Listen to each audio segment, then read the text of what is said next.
Bismillah. Assalamualaikum warahmatullahi wabarakatuh. Alhamdulillahirabbil alamin.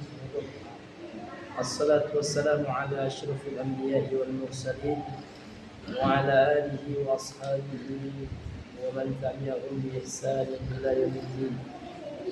Qala Allah ta'ala fil Qur'anil Karim, ya ayyuhalladzina amanu taqullaha haqqa tuqatih wa la tamutunna illa wa antum muslimun. Amma ba'd.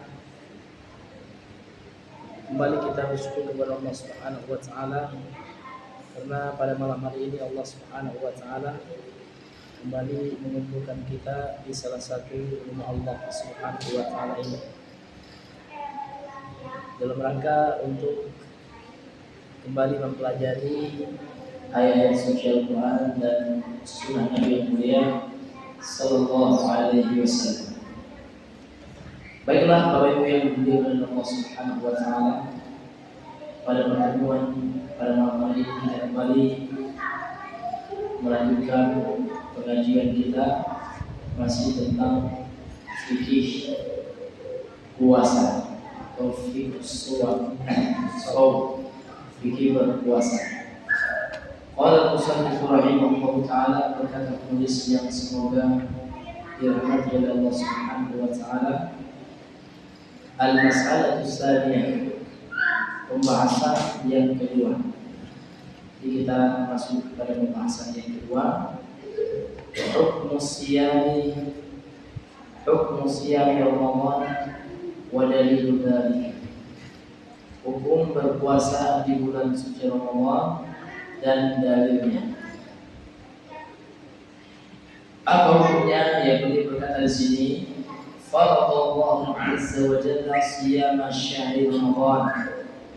Allah telah mewajibkan berpuasa di bulan suci Ramadan. Hukumnya apa? Wajib. Waja'alahu ahada arkanil Islam al-khamsah. Dan Allah Subhanahu wa taala telah menjadikan siam berpuasa di bulan Ramadan adalah salah satu rukun Islam yang 5. Wa dzalika fi qouli ta'ala, dan dalil yang menunjukkan puasa Ramadan itu wajib adalah dalam Al-Quran dalam surah Al-Baqarah ayat 193. Allah Subhanahu wa taala berfirman, ya ayyuhalladzina amanu kutiba 'alaikumus shiyam kama kutiba 'alal ladzina min qablikum la'allakum tattaqun. Yang artinya Allah mengatakan, wahai orang-orang yang beriman, telah diwajibkan atas kalian berpuasa sebagaimana telah diwajibkan atas orang-orang sebelum kalian supaya kalian bertakwa. Kemudian dari yang berikutnya surah Al-Baqarah 185. Wa qauluhu ta'ala, dan firman Allah Ta'ala, syahrul Ramadan alladzi unzila fihi al-Qur'an hudan lin-nasi wa bayyinatin minal huda wal furqan. Bulan Ramadan adalah bulan yang diturunkan di dalamnya Al-Quran sebagai hudan lin-nas, sebagai petunjuk bagi manusia, wa bayyinatin minal huda wal furqan, dan sebagai penjelas dari petunjuk tersebut dan sebagai pembeda. Yang Al-Quran Allah turunkan di bulan suci Ramadan secara keseluruhan. Jadi ada dua proses turunnya Al-Quran. Jadi nuzul Al-Quran itu ada dua baik. Yang pertama, turunnya Al-Quran secara keseluruhan. Iya.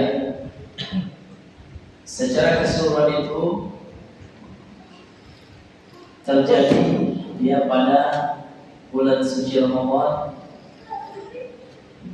secara khusus di sepertiga Ramadan atau sepertiga terakhir Ramadan atau 10 terakhir bulan suci Ramadan. Iya. sebagaimana firman Allah dalam surah Al-Baqarah ayat 185 ini. Karena secara jelas Allah Subhanahu wa taala berfirman di sini, bulan suci Ramadan yang mana di bulan itu Allah turunkan Al-Quran. Jadi bulan suci Ramadan itu adalah bulan Allah turunkan Al-Quran. Kemudian disebutkan dalam hadis sahih dari Imam Bukhari dan lain-lain, kata Rasulullah SAW, taharraw Lailatul Qadri fi ashril awakhir min Ramadan. Carilah Lailatul Qadar pada bulan Al-Qadar, yang mana bulan malam Al-Qadar itu adalah malam yang di situ Allah turunkan Al-Quran. Jadi Allah turunkan Al-Quran itu di Lailatul Qadar, di malam Lailatul Qadar, malam yang penuh dengan kemuliaan. Dalilnya hadis yang kita baca tadi, bahwasanya Rasulullah SAW memerintahkan kepada para sahabatnya untuk dia mencari malam Lailatul Qadar di 1/10 terakhir dari bulan suci Ramadan. Ini adalah Allah kemuliaan. Dari mana turunnya Al-Quran cepat? Dari Al-Lawhul Mahfuz, dari Al-Lawhul Mahfuz, dari lembaran-lembaran yang terjaga di langit yang ketujuh di sisi Allah Subhanahu wa taala. Kemudian Allah turunkan secara keseluruhan ke langit dunia. Ini langit dunia, ini langit yang bisa kita lihat di atas kita, ini langit satu, lapis 1, 2, 3, 4, 5, 6, itu langit dunia. Jadi Allah turunkan ke langit dunia di Baitul Izzah, namanya disebutkan dalam hadis ini, di rumah kemuliaan. Kemudian dari Baitul Izzah juga diturunkan lagi Al-Quran secara berangsur-angsur. Di sini terjadi perbedaan pendapat, ada yang mengatakan pada tanggal 17 Ramadan dan lain-lain. Diturunkan secara berangsur-angsur, yang mana ayat yang pertama turun secara berangsur-angsur itu adalah surah Al-Alaq 1-5. Tapi kalau aturannya atau urutannya Al-Quran itu persis seperti dalam mushaf. Jadi penulisan mushaf Utsmani itu, kenapa Al-Quran pertama kali dikumpulkan dalam bentuk satu buku itu pada masa Khalifah Utsman bin Affan. Kalau pada masa Nabi itu lebih dikumpulkan dalam hafalan. Jadi para sahabat itu menghafal Al-Quran, mereka menjaga Al-Quran itu dengan hafalan. Namun di masa Abu Bakar, ketika banyak dari para penghafal Al-Quran itu jihad dan ada yang terbunuh, maka beliau memerintahkan untuk mengumpulkan Al-Quran yang pernah ditulis oleh Zaid bin Thabit, yang pernah disimpan di rumahnya Hafsah, anaknya Umar bin Khattab. Ini dia Umar. Kemudian setelah itu, ketika terjadi banyak bacaan-bacaan, perbedaan pendapat dalam bacaan, ada qiraah yang syadzah atau qiraah yang melenceng.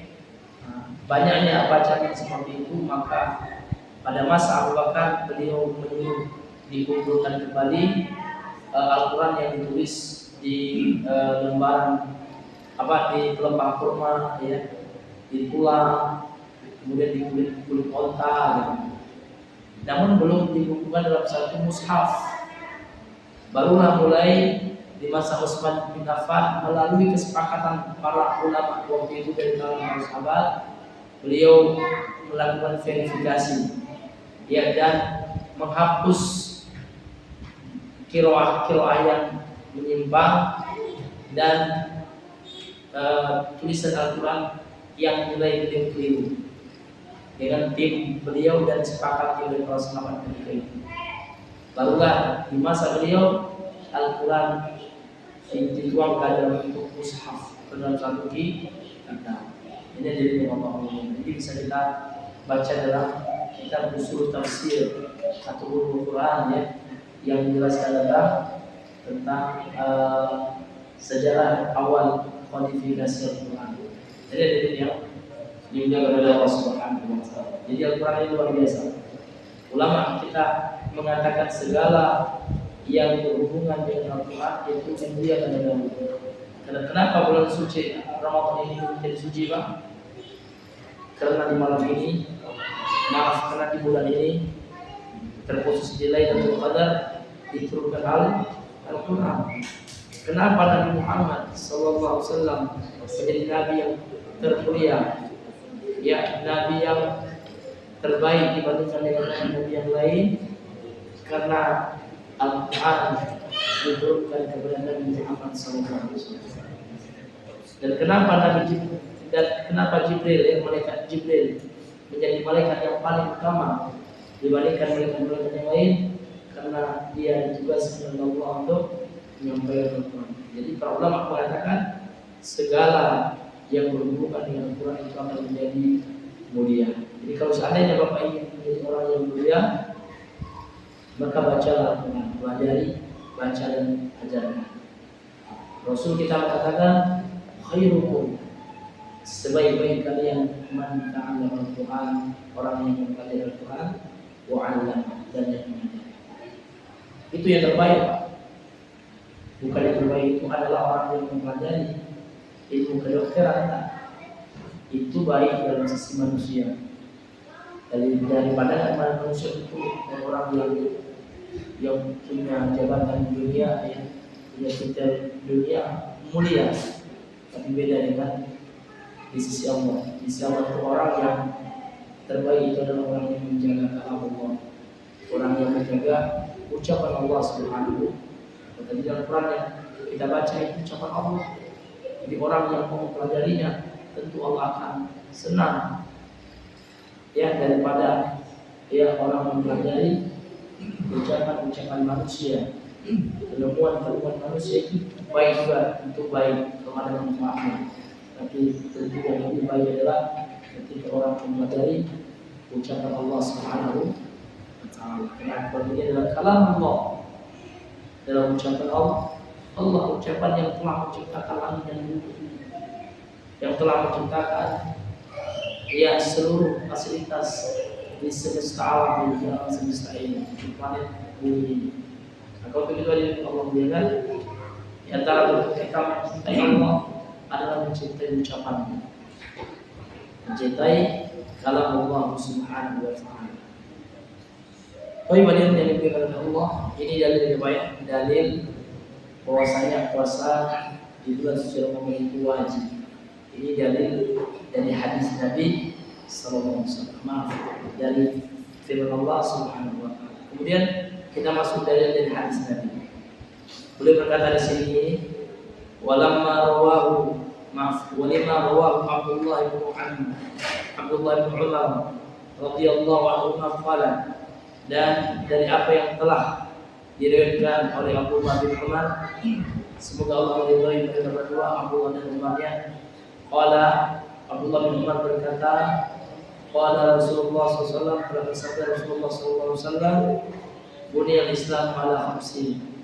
Islam itu dibangun pada 5 hal. Ini rukun Islam.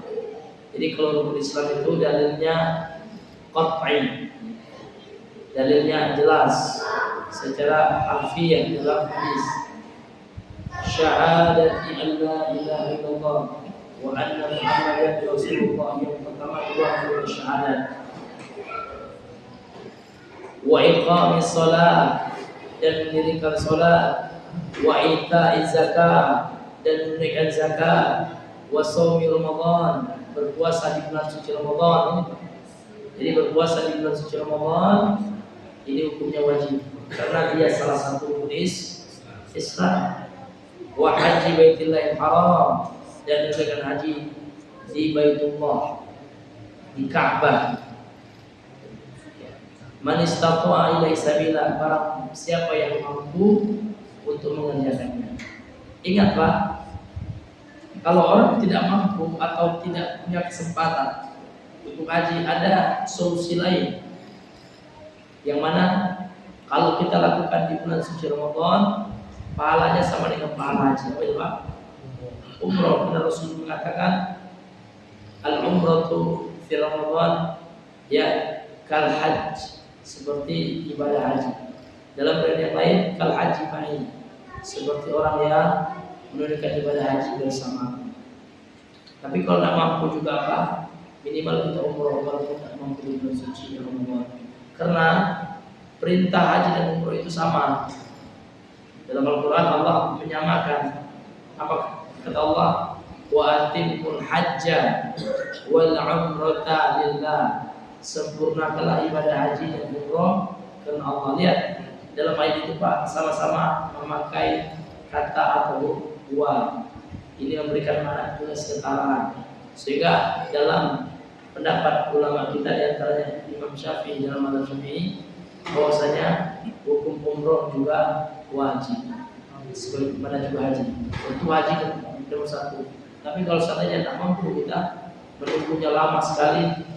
Kalau ingin membayar haji plus duit nggak cukup, nah, maka ada solusinya umroh. Ini dari Allah mulia.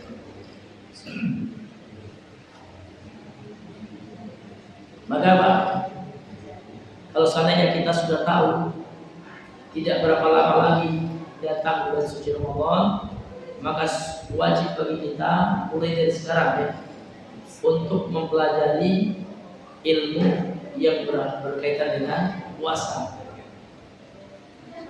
Maka tidak boleh kita jauh dari ilmu agama ini. Ada sebuah buku yang sering saya baca Pak ya. Ini buku tulisan ulama salaf. Ya, kenapa saya katakan ini ulama salaf ya?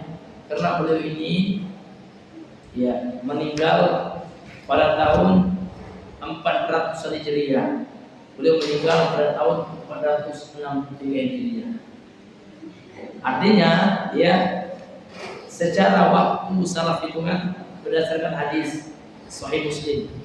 Rasulullah mengatakan khairun nasi qarni, sebaik-baik manusia yang hidup di abadku 100 tahun, satu abad 100 tahun ya kan. Thumma alladziina yalunahum, kemudian abad yang setelahnya yaitu tabi'in. Jadi 200 Hijriah ya kan. Thumma alladziina yalunahum, kemudian yang setelahnya atau tabi'in 300-an sampai 400 Hijriah. Karena ya secara waktu berdekatan. Jadi beliau ini wafat 463 Hijriah. Jadi beliau ini hidup di 400 Hijriah. Siapa beliau ini Pak? Dia adalah Abu Umar Yusuf ya Ibnu Abdul Bar Al-Qurtubi, yang dikenal dengan Imam Ibnu Abdul Bar. Di ulama salaf. Judul kitab beliau ini Jami'u Bayanil Ilmi wa Fadlihi, kumpulan penjelasan tentang ilmu, bagaimana utama ilmu agama, ya kan? Jadi dalam kitab ini beliau menukilkan ayat, hadis-hadis Nabi serta ulama salaf tentang ilmu, tentang menuntut ilmu agama. Ada hal yang menarik yang beliau nukilkan dari ucapan ulama salaf. Ini pada halaman ya, halaman 216. Ya, beliau berkata waqalu, dan mereka para ulama salaf berkata, man hajaballahu anhul ilma, barang siapa yang Allah hijab, yang Allah halangi, yang Allah tutupi darinya ilmu agama, at-tabawul jahl alal jahil, maka Allah akan azab dia dengan kebodohan. Jadi orang yang bodoh terhadap ilmu agama itu azab Allah ternyata ya. Jadi orang yang Allah halangi, Allah tutupi dia sehingga dia malas, tidak mau. Artinya dia yang tidak mau, yang malas, sehingga Allah tutupi artinya dari ilmu. Wa asyaddu minhu adaban, namun ada yang lebih parah Pak. Kata para ulama salaf, ada yang lebih parah daripada yang pertama ini Pak. Dan yang lebih parah, yang lebih dahsyat ya, wa asyad itu yang lebih dahsyat. Minhu dari yang pertama yang Allah azab dengan kebodohan karena tidak mau menuntut ilmu.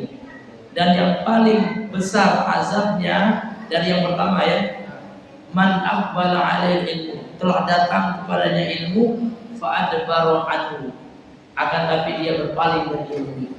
Sudah datang orang mengajar ilmu, dia tidak datang. Itu azab yang paling parah kata ulama salaf. Jadi jangan sampai Pak, itu yang dekat rumah ada pengajian sunnah tidak datang, dikhawatirkan kata ulama salaf itu dia sedang diberikan musibah, azab dari Allah karena berpaling dari menuntut ilmu. Ini luar biasa. Saya yang bacanya kaget semua, ini luar biasa. Iya.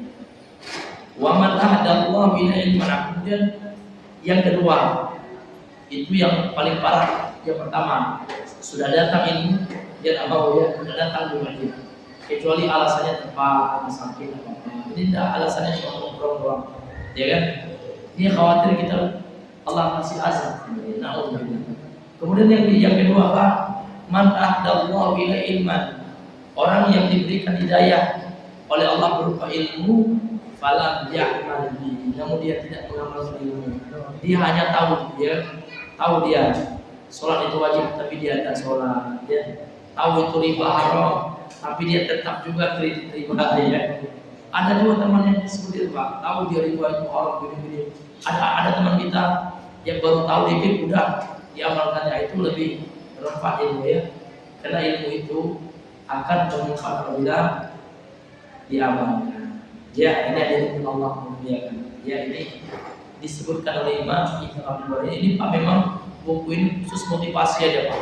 Ayat Al-Quran, hadis ya, dan ucapan ulama salaf tentang ilmu. Tapi saya belum tahu terjemahannya ada.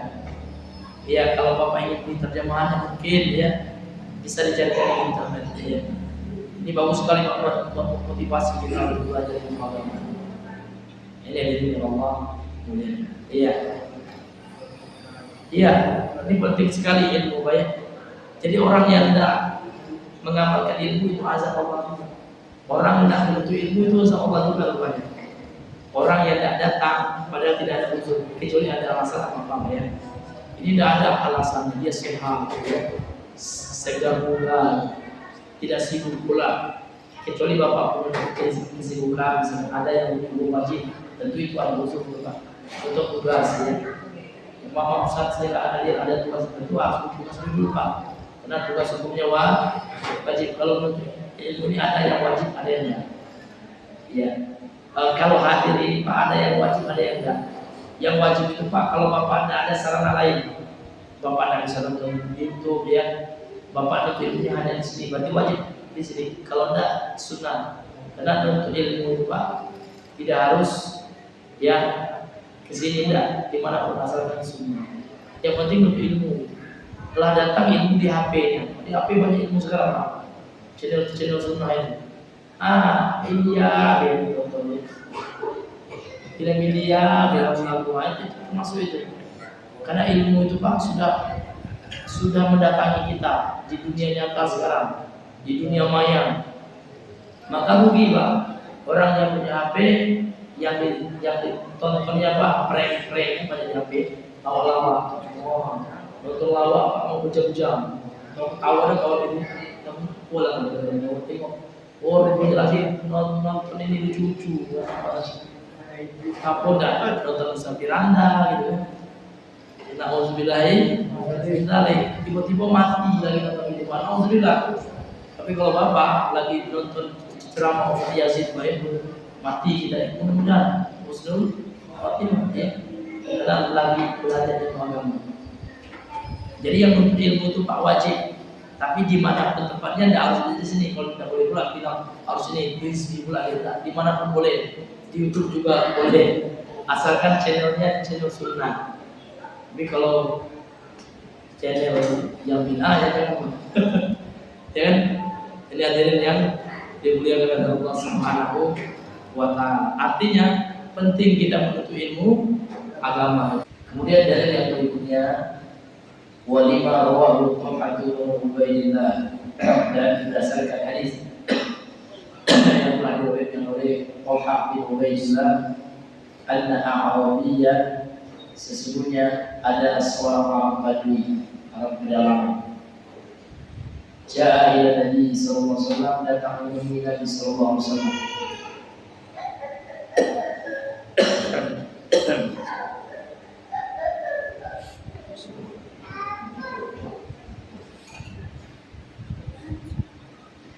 Sa'ira ra'si, dalam keadaan rambutnya acak-acakan. Faqala, lantas orang Badui ini berkata, ya Rasulullah, wahai Rasulullah, akhbirni madza faradallahu alayya min as-siyam. Kabarkan, beritahu aku apa yang telah Allah wajibkan atasku dari ibadah puasa. Qala, Rasulullah menjawab, syahrul Ramadan, yaitu berpuasa di bulan suci Ramadan.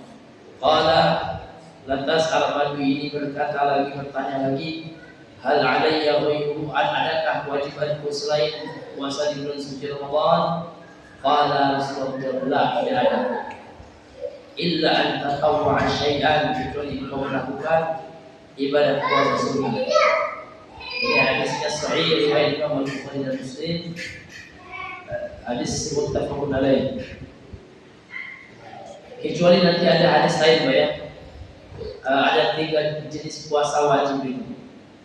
Ya, yang keempatnya itu pengganti qadha. Yang pertama puasa Ramadan, yang kedua puasa kafarah dan sumpah misalnya. Jadi kalau ada orang yang melanggar sumpah, ini puasa pilihan. Dan yang ketiga puasa nadar. Ada orang bernadar dan terkabul nadarnya, dia bernadar dengan puasa misalnya. Kalau anak lulus sekolah, anak puasa. Puasa itu wajib hukumnya kalau anak lulus sekolah. Namun nadar, kata ulama kita, pada dasarnya hukum asalnya makruh. Ya, tidak disukai. Kenapa? Karena orang yang bernadar itu ingin beribadah, namun dia minta imbalan. Jadi itu bukan dia mau. Kalau Allah ini baru dia kalau tidak ibadah dia. Makanya ulama mengatakan pada dasarnya nadar itu adalah makruh asalnya. Namun kalau seandainya telah dilaksanakan nadar dan Allah kabulkan apa yang dia nadarkan dengan puasa, maka puasa baginya hukumnya wajib. Ini nanti akan kita bahas. Kemudian ada puasa wajib juga, namun dia terkait dengan puasa Ramadan. Yang tidak kita mampu berpuasa di bulan suci Ramadan, kita ada urusan sakit, ya kan? Seperti safar, wanita haid, wanita nifas, ibu menyusui, ibu hamil, ini ada pembahasannya nanti. Toib itu dari itu di antara dalil, banyak dalil riwayat itu di antara dalil Al-Quran, kemudian hadis ya. Kemudian yang ketiga dalilnya dari ijma' ulama. Jadi ulama sepakat. Wa qad ajma'at ummatu 'ala wujubi siyam Ramadan, dan seluruh umat Islam ini telah sepakat wajib siyam Ramadan, wajib puasa Ramadan. Wa annahu, bahwasanya puasa Ramadan itu ahadu arkanil Islam allati ulimat min ad-din bil-darurati. Salah satu dari Islam yang telah diketahui dari agama ini dengan cara darurat. Apa maksudnya? Ulimat min ad-din bil-darurah, artinya tidak boleh ada orang Islam yang tidak tahu hukum puasa. Maksudnya, artinya ketika dia tidak tahu, dia tidak diberikan uzur, dia tidak diberikan keringanan, rukhsah untuk tidak mengetahui. Wajib kalau dia tidak tahu berdosa dia. Itu artinya. Kecuali orang yang baru masuk Islam atau orang yang tidak pernah sama sekali mendapatkan informasi tentang Islam. Dia Muslim ini, tapi dia tinggal di tempat yang terisolir, di hutan misalnya, kalau anak suku dalam dia SAD, jadi mereka tidak betul. Dan kita jangankan tentang agama, membaca ada yang besar gitu. Iya, ada teman-teman kemarin termasuk beliau ya, ini mantan pengajar di Sultan Dalam. Kalau tanya-tanya sama beliau, dia sepekan ya, sekitar sepekan ya. Ya bang ya, sepekan atau lebih bang? Ya sepekan ya. Ya, jadi mengajari anak-anak itu baca tulis bang. Karena waktu itu anak-anak itu kata kepala sekolahnya tidak mau mereka gabung dengan di sekolah SD Lombok. Jadi kalau tidak ada yang lain dari mereka tidak mau yang ke dusun gitu. Nah, kalau mereka mudah-mudahan ada penduduknya gitu. Tapi kalau kita tidak ada gitu ya, tidak boleh tidak tahu tentang hukum buat saya. Karena kita sudah bisa membaca ya kan, sudah sekolah juga. Tidak ada alasan kita untuk tidak belajar agama. Ini dari Allah mulia. Iya. Kemudian apa hukum orang yang mengingkarinya, Pak? Tiba-tiba ada orang bilang, bagi saya puasa Ramadan tidak wajib. Kata ulama, wa anna munkirahu kafirun. Orang yang mengingkari kewajiban puasa punya kafir. Kenapa? Karena dia menolak Al-Quran. Beda dengan orang yang tidak berpuasa, tapi dia tidak mengingkari hukumnya. Dalam artinya yakin dia puasa itu wajib. Nah, itu tidak kafir, dia fasik. Dia fasik atau kata orang Minang. Nah, kalau bahasa Arabnya fasik kok.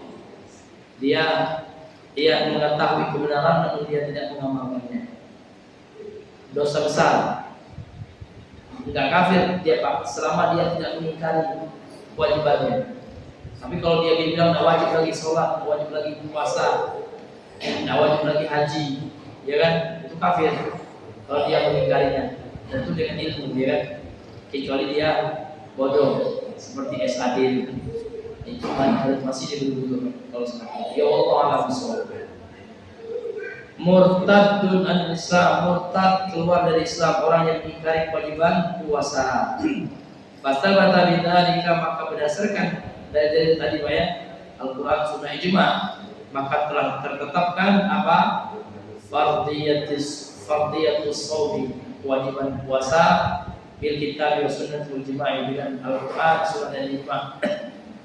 Wa ajma'al muslimun, dan kaum muslimin, para ulama kaum muslimin telah sepakat ala kufri man ankarahu, kufurnya orang yang mengingkari kewajiban puasa. Wallahu ta'ala alam bisawab. Karena sudah jam 8 ya. Ya, mungkin kita cukupkan dulu sampai sini pembahasan kita. Kalau ada yang ingin bertanya, maka kami persilakan.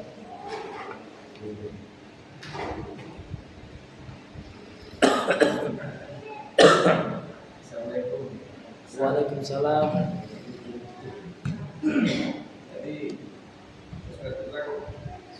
masuk an-nazar itu masalah makruh. Betul ya. Seandainya Ustaz yang bernazar itu puasa, tapi yang bernazar ini sudah rutin melakukan puasa, apakah itu masih makruh Ustaz punya atau tidak Ustaz? Oh biasa.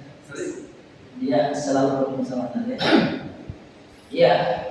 Bagaimana dulu nadarnya, Pak? Ya, harus kita cari tahu dulu nadarnya tentang apa aja. Kalau dia berhajat atau ingin sesuatu dari Allah, ya Allah, kalau saya dapat istri lagi ya, saya puasa 3 hari nadar. Ya, ternyata dapat. Oh, Masya Allah. Ya Allah, dapat niatnya. Ya, apa yang saya impikan, ya Allah, ini insya. Nah, maka wajib dia menunaikan nadarnya. Tapi makruh, kenapa? Ya, kalau tidak puasa dia kan. Artinya dia beribadah itu hitung-hitungan dengan Allah. Ya kan, kalau dikasih ini baru puasa, kalau dikasih itu baru puasa. Dan di sisi itu ulama mengatakan pada dasarnya tapi kalau sudah terlaksana dan Allah kabulkan, wajib dinaikkan gitu. Ya. Jadi jangan dibiasakan. Ya. Jangan menjadikan rutinitas yang makruh, yang sudah aja. Yang sudah masih banyak yang gitu ya. Wallahu ta'ala alam bisawab. Kalau dia orang merutinkan puasa, misalnya kalau Senin B atau orang tinggal, pada saat dia atur dan Ustaz, jadi dia kalau seandainya orang lulus, dia puasa, apakah itu masih makruh atau tidak Ustaz? Iya, masalah nazarnya makruh. nazarnya itu bukan puasanya Pak. Puasanya wajib, ya dan lagi ya. Hukum itu kan ada 5 ya. Wajib, sunnah, mubah, makruh, haram. Kalau yang mubah itu masuk halal semuanya mubah. Jadi kalau puasa nazarnya bukan puasanya yang saya bilang makruh itu. Yang makruh itu apanya? Nazarnya Pak. Ya salah ya, jangan salah paham ya. Nazarnya makruh. Kalau puasanya wajib. Kalau Allah kabulkan apa yang dia nazarkan. Oke? Iya, syukur jazakallah ya. Iya, fadhal. Ke masalah Quran itu. Iya gimana? Masalah Quran itu. Iya. Itu kita sering ikut acara orang kan. Iya. Dalam walimah itu. Iya. Jadi ada kori baca Quran. Iya. Beragam. Apakah ada orang mendengar tuh? Allah. Apakah mengadu dalil itu dah? Iya, saya bacakan kalimat adab ketika adab ketika mendengar Al-Quran dibaca. Iya, saya bacakan dari Al-Quran digital.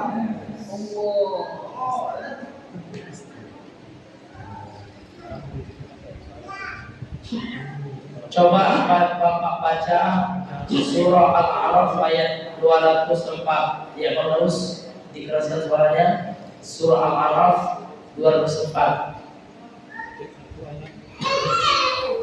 Lagi dipakai. Oh ya, kiri aja. Boleh ya. Yang di tanda yang di box ya. أعوذ بالله من الشيطان الرجيم وإذا قرئ القرآن فاستمعوا له وأنصتوا لعلكم ترحمون. Ya, artinya Dan apabila dibacakan Al-Quran, maka dengarkanlah dan diamlah agar kamu mendapat rahmat. iya. Jadi diam dan Allah menyuruh kita ya Allah tidak ada itu. Jadi kalau Al-Quran dibaca pakai kita nyimak, kita hayati, kita renungi maknanya, ya, kita rasakan bahwasanya Allah lagi ngomong seperti itu ya, sehingga kita khusyuk, bukan itu merindu pula ya Allah tanpa gitu. Nah, seperti itu ya. Wallahu ta'ala a'lam bishawab. Jangan dikira. Saya kalau lagi kan. Iya. Nampak style. Saya aku jadi. Gimana Bang? Anu kan di saat itu sudah wudhu kan. Itu kan sunnah Iya. Yang saya tanya apa mesti ada kiblat macam itu? Apa tidak? Iya. Disunahkan, dianjurkan berdoa menghadap kiblat. Sebagaimana kita doa di masjid, di rumah, di kuburan. Kalau ingin berdoa, maka disunahkan hukumnya. Artinya kalau tidak menghadap kiblat tidak berdosa, tidak haram. Tapi lebih afdol menghadap kiblat, karena kiblat itu artinya haram ibadah. Doa itu ibadah, tapi beda dengan sholat. Kalau sholat memang rukun, syarat sah. Artinya kalau sengaja kita menghadap kiblat batal sholat kita. Setelah tahu kita arah kiblat ini, kita menghadap ke itu, ya kan? Nah, tapi kalau doa itu punya sunnah. Wallahu a'lam bishawab. Assalamualaikum warahmatullahi wabarakatuh. Waalaikumsalam warahmatullahi wabarakatuh. Kalau terkait puasa nazar, kalau seandainya itu makruh, Ustaz, boleh tidak kita, ada tidak dalilnya Ustaz kalau kita puasanya itu puasa hajat? Jadi kita untuk hajat kita itu kita puasa dulu. Kita puasa dulu supaya Allah supaya jangan kena makruh dan supaya Allah mudahkan hajat kita tercapai. Itu ada dalil aja. Kalau puasa hajat tidak ada, ya. Artinya kita tidak boleh membuat ijtihad dan namanya ijtihad ya. Kalau sudah ada ijtihad dari para ulama dan tidak ada ulama sekarang yang berijtihad seperti itu, maka tidak usah kita buat nama puasa baru. Tapi ada namanya puasa sunnah mutlak ibadah. Namun puasa itu bisa kita jadikan sarana untuk bertawassul. Karena di antara tawassul yang disyariatkan itu adalah bertawassul dengan amal soleh. Puasa amal soleh itu boleh loh. Jadi abang misalkan puasa sunnah mutlak, kemudian niat abang kan dalam hati abang bertawassul dengan puasa itu supaya Allah kabulkan atau capaikan keinginan kita aja keperluan. Boleh itu bang. Tapi tidak boleh kita berpuasa khusus ini puasa hajat ini, tidak boleh. Sebagaimana juga sholat sunnah hajat tidak ada dalil yang sahih. Iya. Nah, Kalau saya taubat kan? kalau masalah sunnah taubat itu tidak ya. Tapi yang kuat insya Allah ya tidak ada dalil juga yang mengkhususkan. Dalil khususnya Tobat dia tobat baik gitu kan. Nah, seperti itu. Tobat dia tobat baik. Gitu kan. Yang penting kita penuhi persyaratan tobat itu. Syarat tobat itu oleh Allah. Ikhlas ya. Kemudian meninggalkan dosa. Nah, jangan kita lakukan lagi. Kemudian yang ketiga menyesali dosa. Yang keempat bertekad untuk tidak mengulanginya lagi. Yang kelima, kalau berhubungan dengan manusia minta dihalalkan, baik itu harta yang kita ambil atau kehormatannya. Kita pernah menyumpainya, mengejeknya, menghinanya, mencaci orang, apalagi menfitnah dia. Itu harus minta maaf kita. Kalau tidak, taubat kita tidak diterima oleh Allah terkait dengan manusia ini. Karena manusia harus diselesaikan bersama manusia. Tapi kalau dengan Allah mampu. Maaf dari Bapak. Tapi kalau dengan manusia harus kita minta kerelaan. Iya, Allah SWT. Dan jadi Pak kalau kita pernah waktu kecil, supaya di sekolah, di kantin sekolah makan bakwan demo bilang boleh. Nah, itu harus diingat itu, iya Pak. Walaupun itu sepele kayaknya kan, apalagi yang sampai korupsi, alhamdulillah. Jadi betul Pak, uang rakyat dimakan itu. Gimana Pak banyak ini? Alhamdulillah ini. Dan bahkan yang lebih parahnya, kalau yang dikorupsi itu duit jemaah haji. Alhamdulillah. Alhamdulillah itu yang parah banget. Harus dia minta maaf itu pada seluruh jamaah yang terlantarkan. Iya, kasihan ya orang Lombok kan, ngumpulin duit orang Jawa maksudnya orang semangat dia dibayar. Dia dari dunia ngumpulin duit katanya ramai gitu.